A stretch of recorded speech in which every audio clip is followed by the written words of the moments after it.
Hi, Hello, I'm Julian. I'm Gumshoe Tom. We are Team Binge. We are here to talk about Season 2, Episode 8 of the Afterparty. This episode was not called Senior Chang. It was not called Jang. It was called Fang, which I apologize. I think I have said this character's name wrong several times throughout this podcast. Thank you. All of those letters that I received, I welcome them, and this is my public apology. You can take that to Apology my accepted. lawyer. I know you wrote the majority of the letters, Tom, so it all makes sense. We're going to talk through the mystery of it all. This focused on Fang, but I guess Kyler as well, which is his videographer slash assistant manager of the Baobing, I guess. What is Kyler's title other than starting quarterback of the Arizona Cardinals? I don't know, Chief Marketing Officer? I think Jang TJ got me saying it. I did it. I think Fang just has no idea how to use a cell phone and doesn't understand what TikTok is. There's some funny jokes about that, but needed him to kind of get this. Because I imagine if you have a food truck or an ice truck like this, it's all about social media. So he needed some young blood to help him out. You don't have to tell me, Tom, as someone who doesn't use social media or go to food trucks. I would assume those two go hand in hand because I'm ignorant of both. Tom, let's check your pulse. In terms of, let's rate this two ways. One, in terms of entertainment, how did you feel about this episode? And two, as we're closing in on one more character episode and then the solving the mystery episode, two more episodes, how did you feel we're set from a mystery perspective? Yeah, so I'll start with the first. I had fun with this. I think we're both on record here saying we're not huge fans of Ken Jeong. I think when he goes a little bit too wacky, it's just not my humor. But I like that they kind of dialed him back a little bit and allowed him to act. I thought there were some emotional beats that they even touch on throughout this episode, which I thought were really good. And I thought Ken Jeong did a good job with it. I think from a mystery, I feel like we got some really big stuff towards the end of the episode. So I'm interested to kind of talk through that with you, see if you kind of caught some of the things that I caught, because I think we're quite a bit closer to figuring out who the potential murderer is. Oh, great. Because if you would ask me that same question, I'll take the second one first. I would have said, I don't feel any closer to who solved this. So the joy of this is Gumshoe Tom teaches me about policing, and I teach him about how to be a human being. I appreciate that. I'm still learning. You're welcome, robot. Speaking of robots, this episode starts with Kyler and his skateboard videos, because a bunch of this is his Instagram. I'm assuming it's Instagram, Tom. I don't know. There's a bunch of pictures, I guess, but some of them are videos. And he hurts himself drastically on this. In my generation, Tom, we called this something that would end up on America's Funniest Home Videos. And Bob Saget, Lord rest his soul, would, I don't know, laugh with the audience, and then this person would make $1,000? Is that what the grand prize was for America? I think it was probably 10 grand at least, right? I don't know. The economy was booming. Reagan was president. Bob Saget was a clean comet. Man, things were good. Anyways, this episode did seem a little bit like an iPhone commercial. There's a lot of, we're filming with our iPhones, we're showing our iPhones. And as someone who doesn't use an iPhone, Tom, how did it make you feel? I had no idea what these things were. I thought they were iPads, just small iPads. I didn't get it. Nice. Were you confused when there were 12 cameras on the back of the phone? Yeah, because when the first 11 don't do it, that 12th really gets you that extra zoom. That extra wide for your skateboard shots. Now, that's the skateboard camera. It's specific for filming camera. I'm assuming every iPhone is just going to add another camera until there's just cameras all over the place and no touchscreen, and the world ends. Anyways, I'm pretty sure that's how Silo started. Yeah, that's probably pretty true. Silo, a show we did, which made more sense to me than this show. But, it is what it is. That's the down, deep talk for you. Mm-hmm. We start with Anik, and Vivian does not wish to be interviewed, and he makes her say affair. She makes him say affair. No, you're going to make me say it. Then that happens twice, right? There's the part where Anik's like, "You're gonna make me say it. I know about the affair," and then Vivian with her daughters is like, "You're gonna make me say it. I know about the affair." Which, do we know? I guess this confirms it was true, right? Because we kind of questioned it, or at least I had some questions. So the affair really did happen. Yeah, we didn't know the full extent of it because we assume Ulysses is maybe embellishing in his mind movie, but certainly it is true. And I like what Nick says here is like, hey, Zoe deserves to know the truth and she deserves to hear it from you. Kind of taking Anik out of this situation because I think in the last episode we got Danner telling her or him that like, hey, you can't tell her this, and that would be a pretty big secret not to tell your girlfriend that you potentially want to marry. Sure.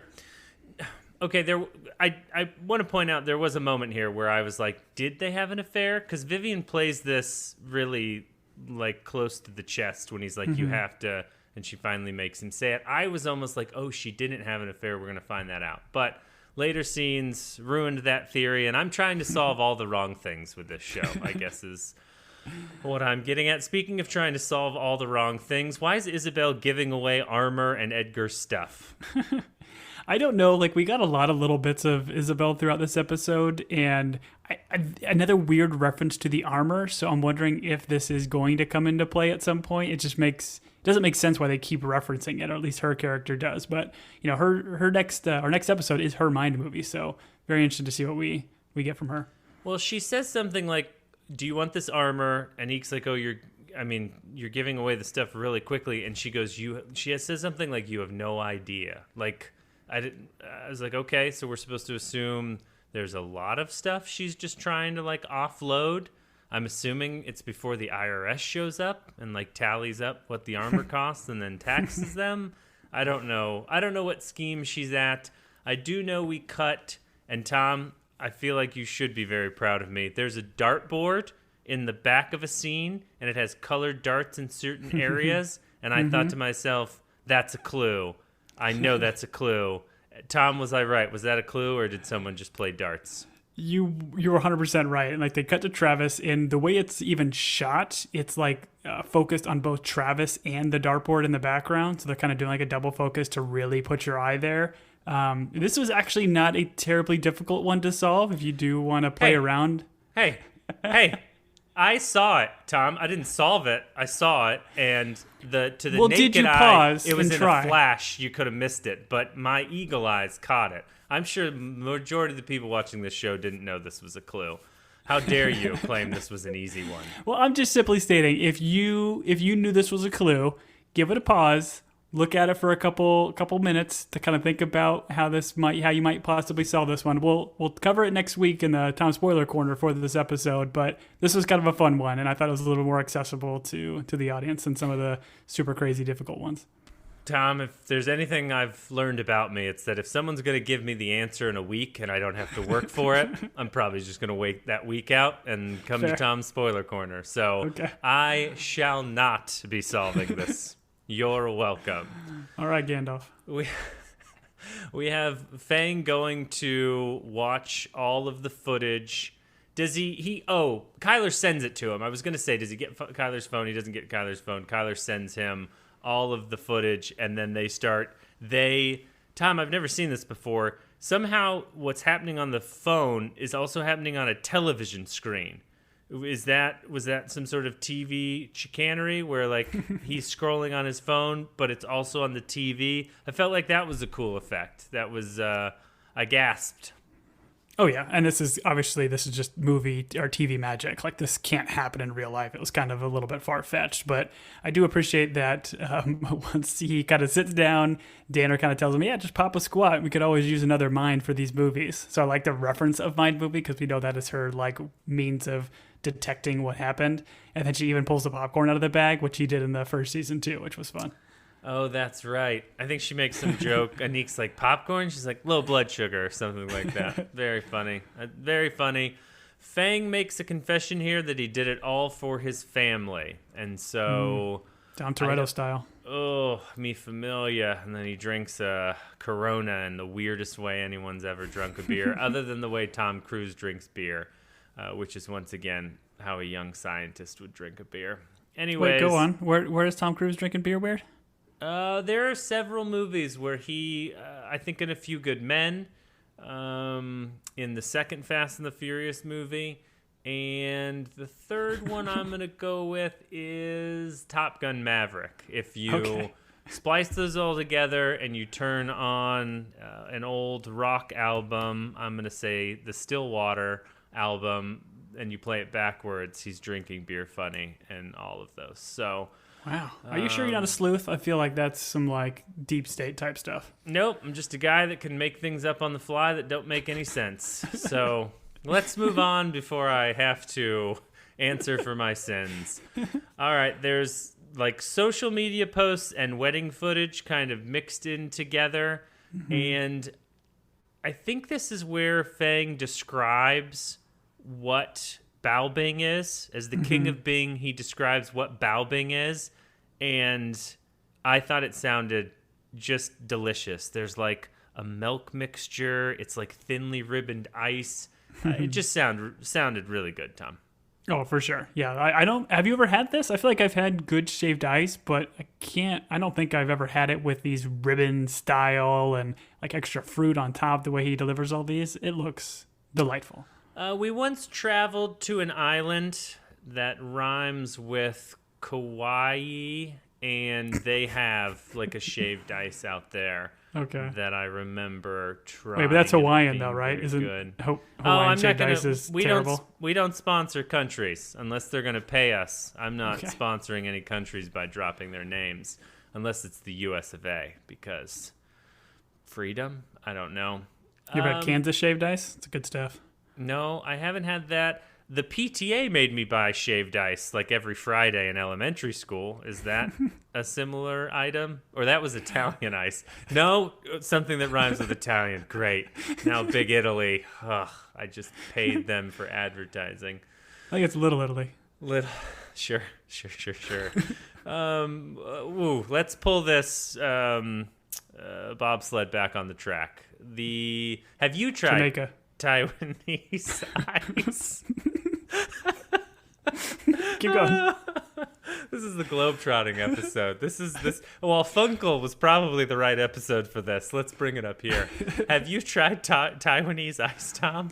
No, but I'm definitely going to search it out. I mean, the way Ken Jeong talked about this, he sold me. I'm going to look for it.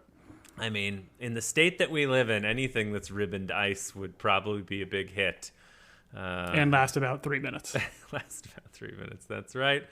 We find out that Fang's got money troubles because a guy named Jim... Now, I have a father named Jim, and part of me wonders if this wasn't my dad calling Fang. I haven't asked him yet because I haven't talked to him in a long, long time. But once he gets back from cigarettes, I'm going to ask him whether or not this was him calling Fang. We find out... Was this a surprise to you? I feel like they kind of telegraphed that Fang was not a mogul.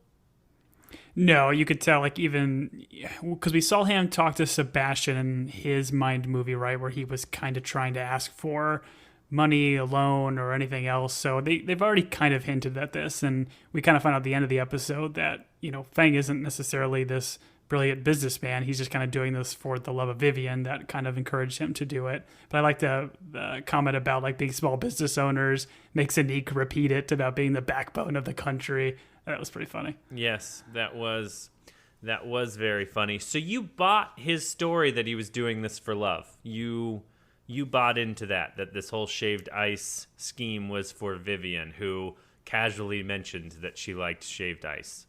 Yeah, I think so. I mean, the way this is positioned and presented, I think, Ken Jeong absolutely loves his wife, is very devoted to her, and is doing a lot of this for her.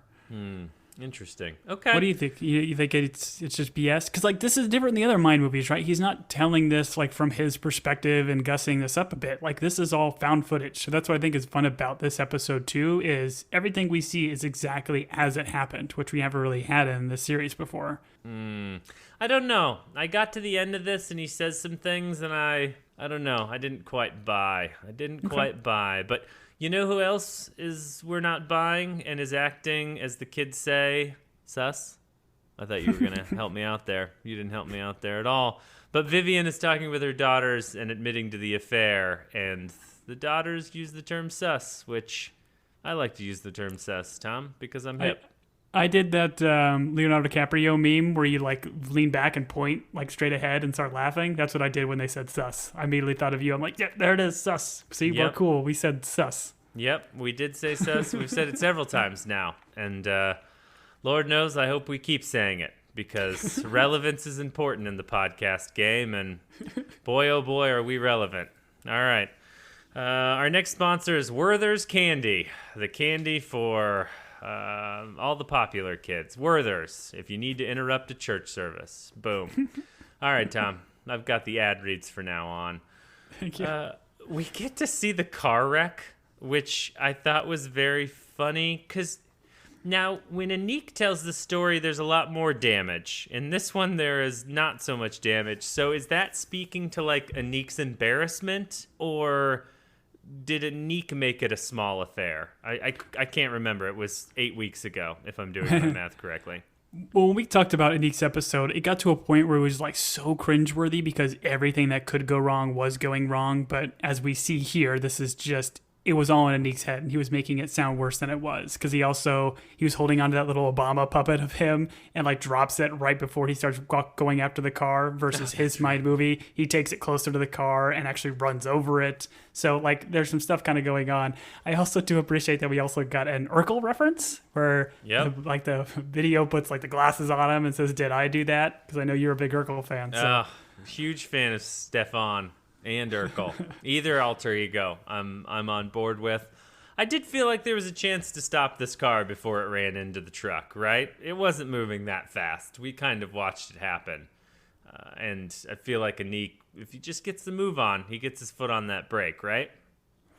I mean, it's possible, but I don't know if it's worth it. Just it's a vehicle. Let it get a little ding.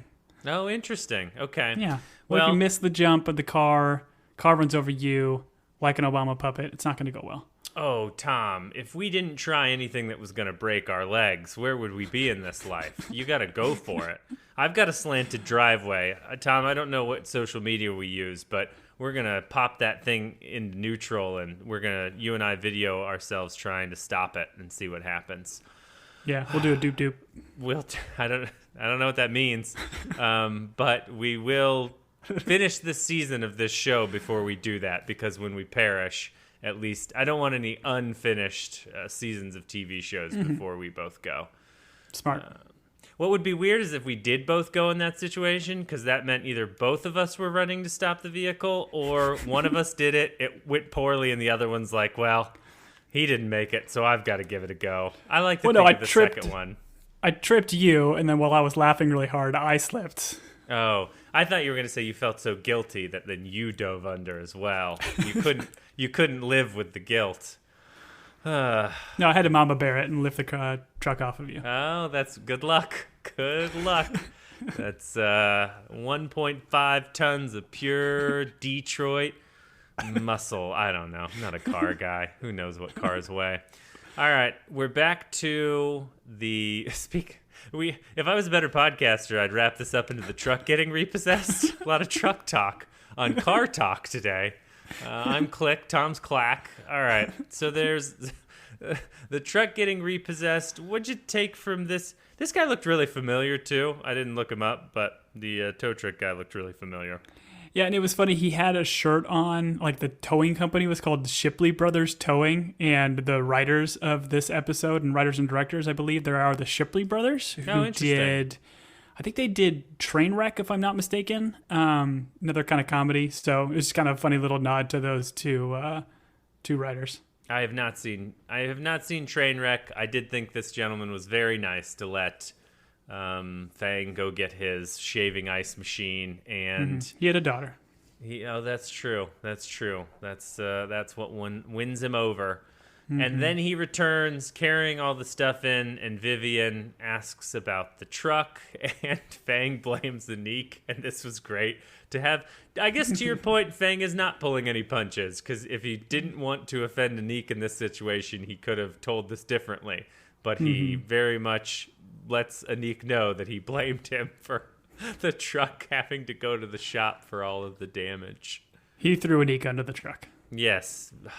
Tom, good work. much like you're going to do to me and then yourself out of guilt.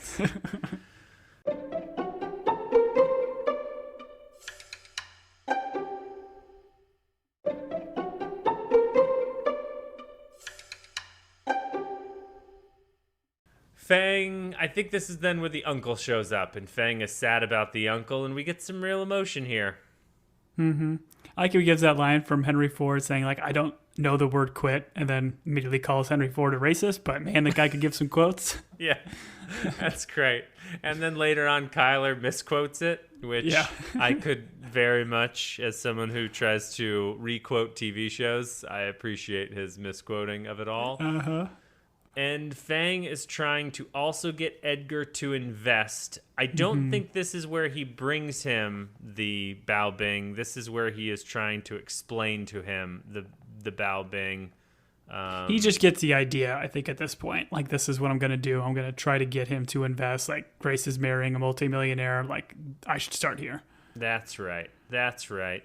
And this is also probably the best part of the episode, where we find out that Kyler was sharing a room with the old auntie, and he's trying to throw M&Ms in her mouth as she sleeps, which is just a terrible game to do to an elderly person. That's that's how I want to go, just in my sleep, choking on M&Ms. But okay, good to know. May we all be so lucky.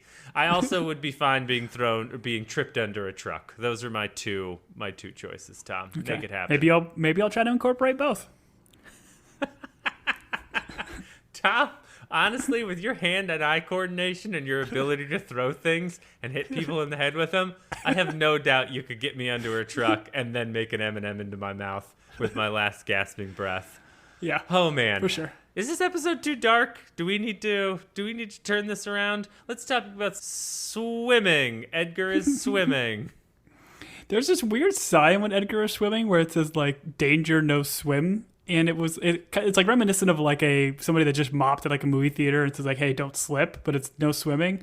I feel like when I was going through like the craziness of Reddit, one of the things said that they thought he might have been poisoned via the pool. And like Roxana was also in the pool and in the pool float. Again, I don't think this makes sense at all, but I thought that was kind of weird. They would have a sign that says danger, no swim. Huh. You make anything of that? Well, the only thing I can say is we've had pool scenes where Hannah has cleaned the pool. Mm-hmm. And so I like that. Mm-hmm. That would be the only, I didn't see this sign. I didn't think of this at all. I just thought that Gabe from The Office looked great, taking those. He's like covering himself as he's getting out of the water too. Modesty, Tom. Modesty. Something the world's forgotten is modesty. And so Fang just needs a small investment, a small $400,000 investment in order to get this thing going off the ground. And Edgar is not receptive of it, right? He gives them the time of day, gives them an opportunity. Yeah, he says, I don't normally invest in brick and mortar unless there's like room for expansion and growth. So he's not completely giving him the cold shoulder here. Sure. But you know who does give the cold shoulder? Ulysses, who shows up with this weird handmade dumb guitar. What was going on here? It's a hand-carved Nagoni. Which I like his line about. You could make up whatever name you want, Tom. I'm not going to correct you. You could have. That sounds like some sort of sushi dish, but go ahead. I love his response, though. He's like, man, this is not machine made. And he looks at his arms. Unless you call these machines. Incredible. Incredible. Funkel really coming after it. And then we have the moment where Fang and Funkel rekindle their hatred for one another. Actually, it's really Fang that hates him, and the Funkel is just being a dude. But yeah, this is the emotional stakes of this episode. I hate to see when brothers fight. As someone who has brothers, as you have brothers, it's just tough. They're half brothers. Oh, that's fair. That's fair. Wait, Fang and Funkel are half brothers, or your brothers are half brothers? No, Fang and Funkel are half brothers. Should I know this? How do I know this? Yeah, because that's why, like, Vivian... Yeah, because if Vivian was getting with Funkel, I think they talked about, like, being incest or something like that, but he's a half-brother. He's not related to her. I can't remember. They make note of it, but yeah, they are half-brothers. Well, incest would be if Funkel and Fang had a relationship. Listen, this is what Grace or Zoe said. One of them thought it was incest for some reason when they first were told about it. Okay. If you'd like us to discuss this topic more, you can join us for our Game of Thrones podcast, which is called Julian Tom Game in the Throne. We've got a great tutorial about how to use an ice shaver, and it's not going well. I think he's trying to train someone, and this is where he's screaming at the lady as he's like too thick, too thin. And then the only guy that can pull it off is who, Tom? The weird Zach Galifianakis guy. That's who he reminds me of. I don't know if I've mentioned that before, but that's exactly who that actor reminds me of. He's got that look, but just bigger, bushier eyebrows. But yeah, so he could do it, which is kind of funny because we know he's going to be MIA later. So it's kind of fun to have him be featured with another character. Sure. I didn't find him as obnoxious in this scene as the other scenes with him. So I'm going to give him a third chance. Fang is crying down the aisle, as one does when their only daughter or the daughter of their brother is being married. I mean, again, this was one, like, he's goofy, but I appreciated the emotion that they were trying to do throughout. Like, to me, this is why it's kind of emotional. Like, there's emotional beats throughout all of these little found footage bits. It's not just him giving that speech at the end and saying how much he loves Vivian. I think all of these little moments kind of add up to be emotional for me. Well, I'm glad that you felt emotions, Robot. It means your training is working. Beep boop. Speaking of training and things working, Isabel flushes out of nowhere. Isabel starts flushing pills. I mean, the round blue pills that we've seen. What am I gleaning from this, Tom? Why is she flushing pills? Were they expired? Was she doing that thing that we're all supposed to do, where we go into our medicine cabinets and throw away all the expired pills so that our children don't get hooked on something? Well, she has the Adderall, which is interesting because I think she took one of the Adderall from Grace at one point, but now she seemingly has like the whole bottle and all of them, so maybe these are hers. But I do appreciate that she knows how to get rid of evidence, right? Like we saw Zoe earlier just moving that teapot from one room to another. Yeah. Like this is how you get rid of evidence. Yeah. It's going to be real suspicious when someone goes to get the toilet bowl cleaner and there's a teapot underneath the sink. No one's going to be like, oh, there's where the cleaner is. But yeah. Devil's Trumpet is really good on stains, though. Oh, that's true. One of our sponsors tonight is Devil's Trumpet Toilet Bowl Cleaner. You can drink it and die, or you can kill all the germs in your toilet and live. Isn't that kind of like Eddie Toilet Cleaner, though? You could drink it and die. Tom, man, now they're not going to pay us. We gave away their secret. Yeah, come on. We're the toilet bowl cleaner that might kill you if you drink it. Unlike that other stuff, don't drink toilet bowl. Don't drink it, people, because then the lawyers will be after us again, and we've only got so much money. All right, Tom. From this episode, I came across with Isabel not being involved in the killing or being guilty one way or another. Did you get that, or is she still a contender? I think I had in the outline in a bit here where Isabel and Edgar are talking, and Isabel says something about like she knows what he's up to. It made me think. I think Isabel throughout like this entire series, all these little things that she's said, which are like weird cryptic lines, I feel like they're all just red herrings, and she is just heavily medicated all the time. And it kind of makes me think that maybe Edgar is the one medicating her.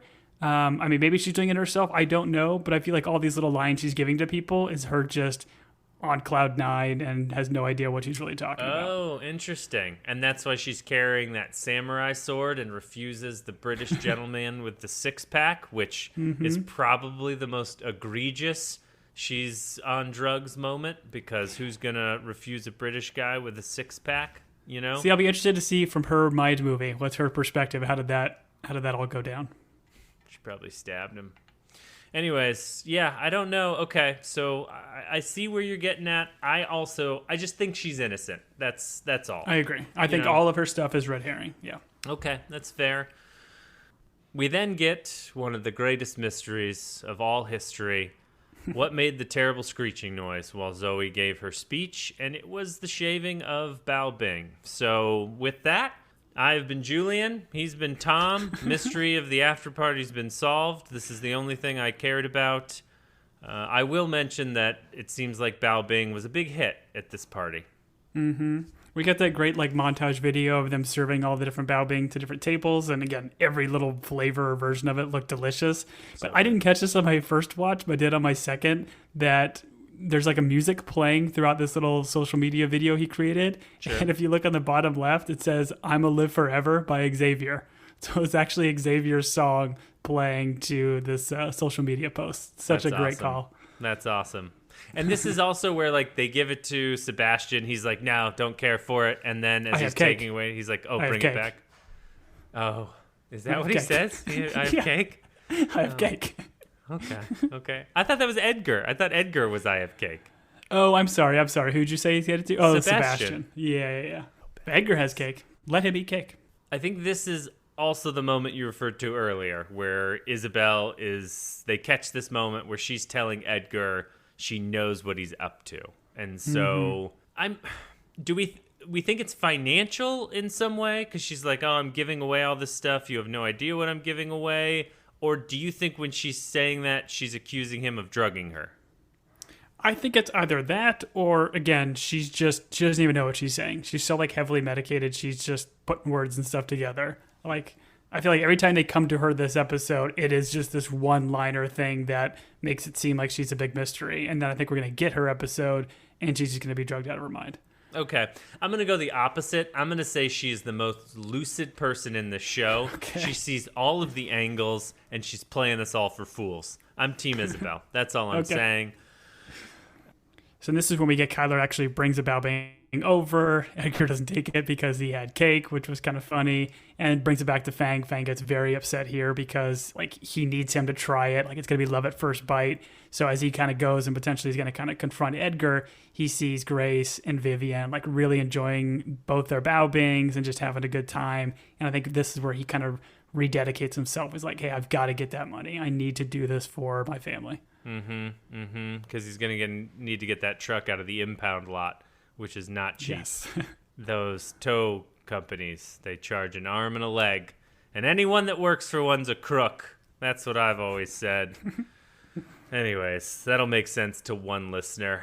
What really matters is not whether or not Edgar likes it, but whether or not Roxanne likes it. And Roxanne feels what way? As someone who whispers to geckos often, Tom, how does Roxanne feel?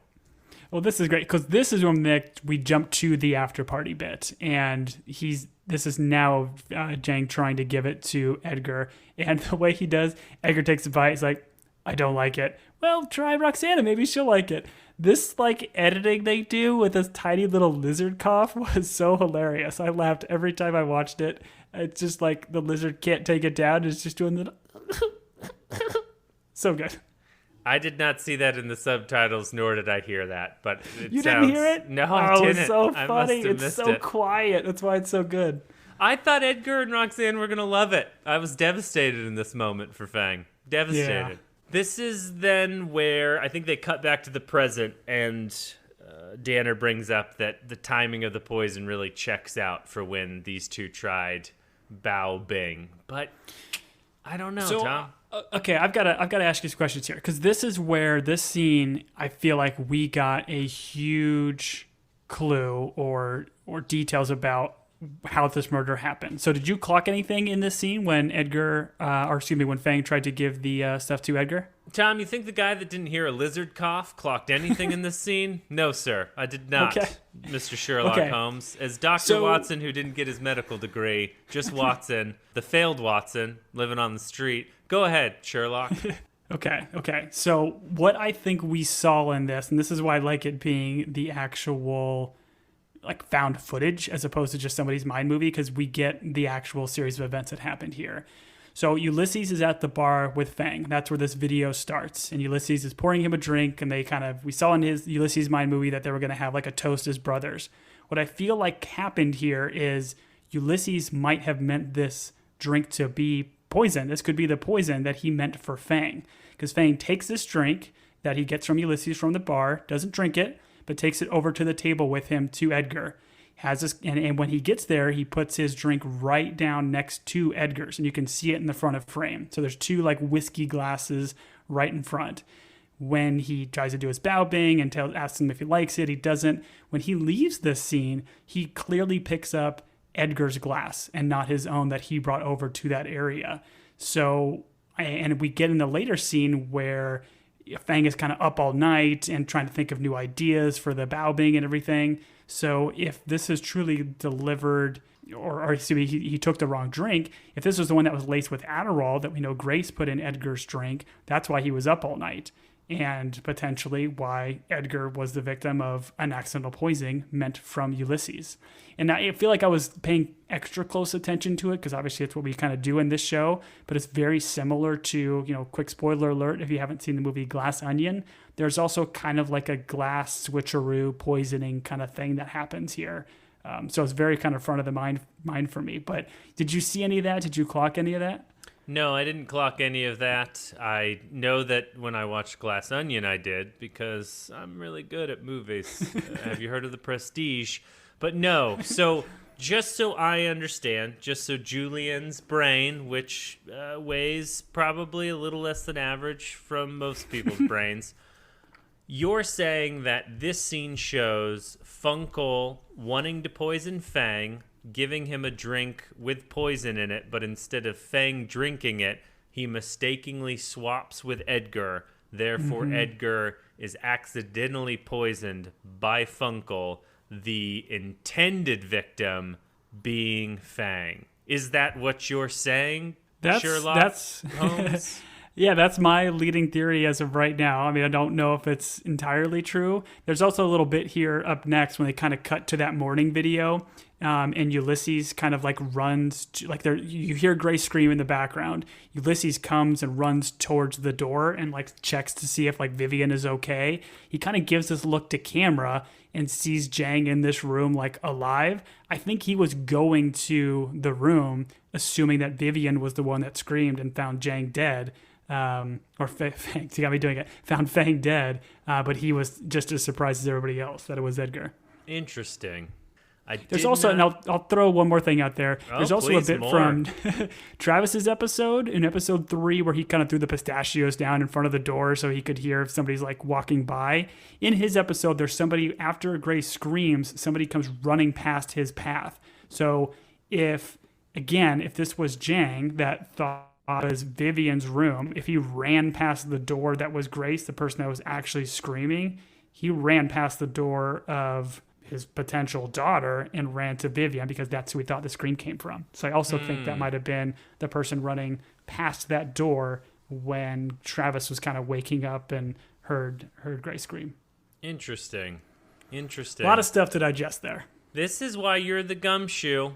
I'm going to stick with my original culprit, global warming. So, But I appreciate you doing the detailed dive on this, Tom, and we haven't even reached your corner. That's incredible. Is this your curb? What is this? This was Tom's curb? Next would be at the corner? This was enough. I thought about not saying all this stuff and maybe holding it for spoiler, but we say the spoiler stuff just specific for those like series of clues that they give us. I feel like this is the kind of thing where there's enough. I mean, clearly they show us all of this stuff if you can clock it, and I'm still just keeping the back of my mind thinking this is almost too neat, and there maybe there's something else we're missing, or this is a red herring. Because I think it'd be fun if they gave us a twist, but this to me points so heavily towards Ulysses. I've never cared for twists, Tom. I like movies where they tell you who the killer is in the beginning, and then they spend the rest of the episode mourning the loss. Anyways, we cut, and there is this moment from Fang where he's like, listen, it's always been about Vivian. That's why I created Bao Bing, all that stuff. Well, but even that's what I felt was a huge clue. Like he says, it's about Vivian. It's always been about Vivian. And I think even before he says that, he says not about Edgar, which, again, if it is truly, like, this whole murder mystery was supposed to be a murder mystery that dealt around, like, Vivian and her killing Fang. So the fact that it has nothing to deal with Edgar and he was just kind of like a pawn in this, or not a pawn, but just the wrong guy in the wrong space, yeah. Sure. That's why whenever you drink booze, you always have to check it first for poisons. And so whenever even if I'm pouring the cup, I don't know what I'm doing most of the time, I'll always take a sip of it just to make sure it's not poisoned before, just in case. So how long do you wait? Not long after my next drink, a lot of times, because, recently the people that gathered in my house said I had a problem, which they've got a problem, but I've never been poisoned, so joke's on them. Anyways, this is him talking about Vivian, about he wanted her to think he was adventurous, and this is...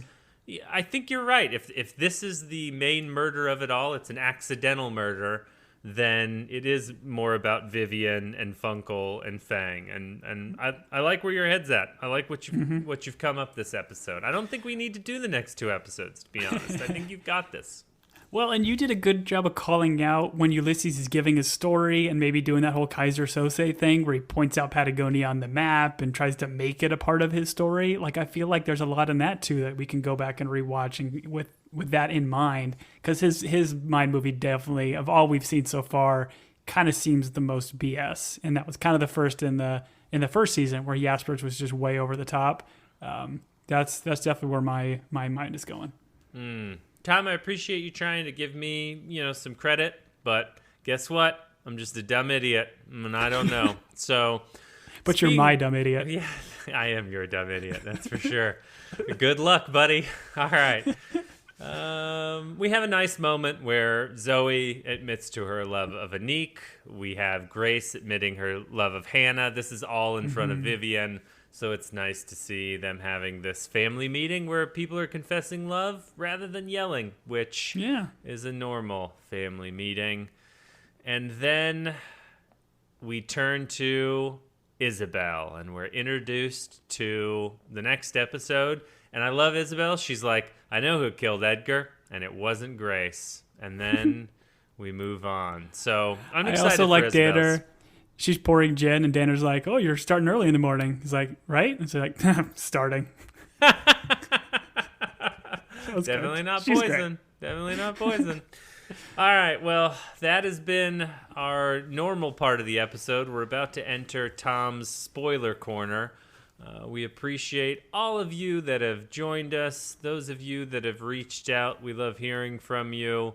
If you have something you'd like to add, something we did right, something you'd like to compliment us on, something you'd like to tell us we're handsome about, you can reach us at teambingepodcast@gmail.com. Tom runs the X. It stands for Xavier, I think. And I don't remember any of the other stuff other than I think Apple Podcast reviews is important. And when you write them, a fairy gets its wings. Or an angel gets its wings. I don't remember. I never watched. Fairy better. Yeah, fairy works. Tom, what I miss? Follow us Instagram, Twitter at Team Binge or Team Binge Podcast. Get in the conversation. Again, this is a fun one to chat with folks, whether it's through those social medias that we run or through like Reddit. It's just fun. There's so much mystery, so many puzzles. So engage, and we'll definitely reach out. So again, thanks through the dark web. We like to hear people from the dark web. So we get Travis's stuff, yeah. I thought it was fascinating that the political debates that happened recently, they covered this show and what everyone's theory was. I felt it's important for a president to be able to solve a mystery. You know what I mean, Tom? Oh, yeah, for sure, man. Mike Pence, guy was on it, from the very beginning.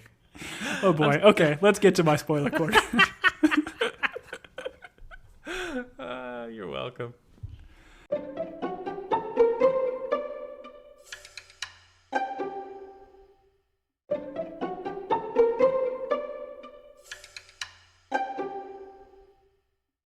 All right, here we are, Tom Spoiler Corner, episode 7. I love what you've done to the place. Where did these tapestries come from? Is this Devil's Trumpet you have in these vases? It looks great. Thank you for noticing. I appreciate that. You put a lot of effort into this. I can see where your fashion eye comes in handy, Tom. Good work. Thank you much, man. But so we got Ulysses episode, and this was a tough one. Like, I didn't clock any of this stuff during the episode. There weren't those kind of clear ones I think we got in this about the dartboard. These were tougher. So the first one we have is the elimination clue. This was not a visual clue, it was an audible clue. So throughout the whole episode, they do the phonetic alphabet. So in order, they say a bunch of the words of the phonetic alphabet. So they say, oh, we're going to be in Paris this November. So clock November. You're going to look like you're at the Oscars. Oscar. It literally takes two to tango. So again, November, Oscar, tango, not. And then they do the rest of the phonetic alphabet throughout. And it ultimately spells out not the DJ. So we can cross the DJ off of our kill list. That's the DJ. Wait, excuse me. Not our kill list. Off the potential suspect list. Yeah. No, he's still gonna die. We all die. But I don't understand. The DJ was never a suspect. Like the suspects are the main characters of the show, right? They did in the first season. A lot of these not the clues were specific to main characters. This one, I think they're kind of having more fun with it in terms of they don't want to like specifically call out one of the main characters that have had a mind movie. We've gotten like, and I'll go through the list here. We have not the snorer, which we find out in this episode is Aunt Ruth. It's not Travis. She was the one snoring when Travis was throwing chocolate at her. Oof! I'm glad I didn't do the research or commit to that one way or another. History and the recordings will find me innocent, probably. But yeah, again, and then not the skater. We get the confirmation that it is Kyler, not by suicide. So again, Edgar didn't do it. Not Colonel, not the dog, and then not by Camel's Milk. So the Kumis, excuse me. And then I think we also got not by a team, which was a big one from last episode. And not by a team, I think is kind of important. Like we kind of theorized a little bit. Did maybe Jang and Ulysses maybe do this together? But I don't think that this is what's happening. And it wasn't Team Binge. I think maybe they did that clue for us, Tom. Made sure that no one was convinced that we were the killers because we have not killed. We have not been caught killing. We'll just say that. That's what we'll say. Very nice. Not the DJ. Okay. Yeah. So what's the next one? The next one's going to be not the Zach Galifianakis waiter. Is that what it's going to tell us on the next one? I don't like it. It's very possible. The next one we got is the flower clue. This is again a very tough one. In the very early on when he kind of he's on his USO tour and he kind of gives his little backstory, and then he's kind of having those like sleep dream dancing thing maneuvers where he just like is having like PTSD in his sleep and just junking and jiving around. As they slowly pan the camera down, he's got like a digital clock on his like bedside table, and on the clock it doesn't like spell out any word or letters or anything, or excuse me, numbers. It has just like little red dashes where like a regular like 8 on a digital clock would be. So if you take all the blank spaces of where the red lines are and like kind of invert them, it spells out Posy on a clock, Posy. Too hard. This is too hard. That was a super crazy one. I mean, if you were looking for it, like the clock doesn't make any sense. It's just got a bunch of lines on it. So, but it's one of those that comes very fast and furious. So you have to kind of know what you're looking for to pause it. Once you do, it's not terribly difficult to do the puzzle. But again, Posy and clock is what you would put on the website. And this unlocks Ulysses' puzzle called National Treasure. This was fun because I don't even think there was one word on the page. The whole puzzle is just flags. So it has like a bunch of different flags, like in different groups, and then kind of like a key on the bottom, which is like another set of flags. And you kind of have to like match them up based on like stripes or flags that have symbols or similar colors.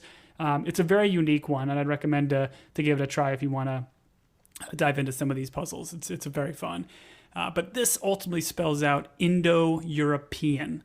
So following some of the other stuff that we've had in the other episodes, we have, again, Hoverboard, New England, Unscrambled, Drop Bucket, Eco Warrior, Cyberbully, and Indo-European. So Indo-European also has an animal in it, in DOE, doe. So again, don't know what to make of this stuff yet, but it's interesting that all of these flower clues continue to have some sort of kind of gendered animal in the name. Huh. Very, very interesting. Now, my question for you is, So the animals are boar, ewe, ram, buck, cow, bull. So if you look at these, You try to sell us in the fly. I love it. a ram and a ewe, like, so a ram is a male sheep, a ewe is a female sheep, a buck is a male, like, deer, a doe is a female deer, a bull is a male cow, essentially, and then you would have cow, which is the female. So you have male, female, male, female. So I want to say the female of a boar would be a sow, maybe? Sounds right. So I would say the next one, I don't know. That's kind of, I don't know what that solves for us, but it goes... yeah, they all relate to one another by being the same.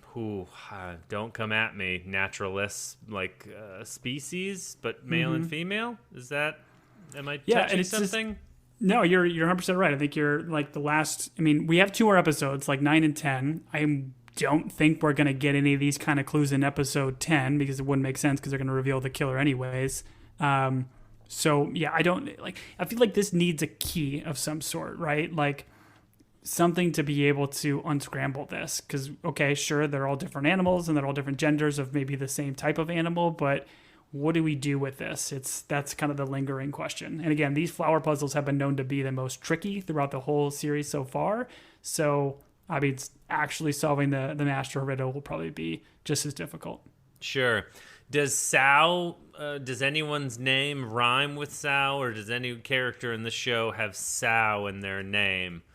Let's go through all of them one at a time. No, we're not going to do that. Tom, I appreciate your corner. It's very, very interesting. You put a lot of work into it. I wouldn't have gotten any of these, and I wouldn't have put any of the work into it, quite frankly. But I appreciate your service. You've done a great job.